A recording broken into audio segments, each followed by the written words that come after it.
ብቃትን ፍለጋ። አንድ ጊዜ ፈጣሪ ሰውን ያላካተተ ስብሰባን ጠራና ፍጥረትን ሁሉ ሰብስቦ አንድ ጥያቄ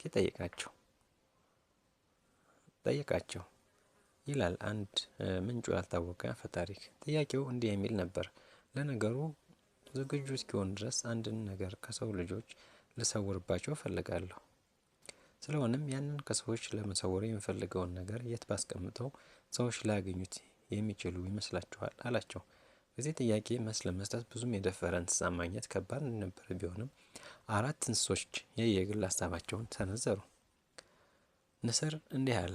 ከሰዎች ለመሰወር የፈለግከውን ነገር ለእኔ ስጠኝና ከፍ ብዬ መብረር ስለምችል ጨረቃ ድረስ ይዤው እወጣና እዚያ አስቀምጠዋለሁ። ፈጣሪም መልሶ አንድ ቀን የሰው ዘር ጨረቃ ላይ የመውጣት ብቃት ስለሚኖረው ማግኘታቸው አይቀርም አለው።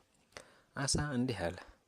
እንደ ውቅያኖስ ጥልቅ ነገር እንደሌለና ሰዎች እዚያ ጥልቅ ድረስ እንደማይሄዱ አውቃለሁና እኔ በዋና እዚያ ድረስ መጥለቅ ስለምችል ይዤው ልግባና እዚያ አስቀምጠዋለሁ።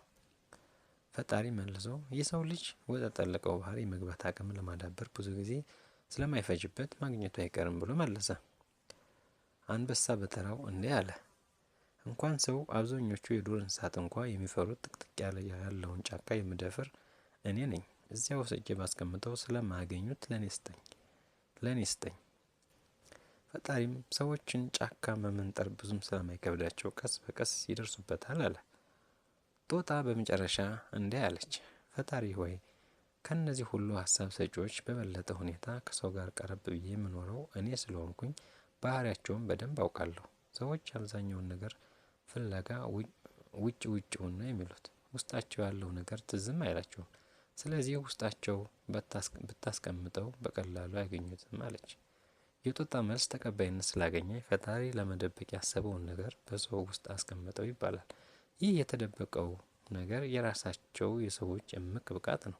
ብዙ ሰዎች በውስጣቸው ፈጣሪ ያስቀመጠውን አስገራሚና የታመቀ ብቃት እያላቸው ምንም እንደሌላቸው በከንቱ ጊዜያቸውን ያባክናሉ።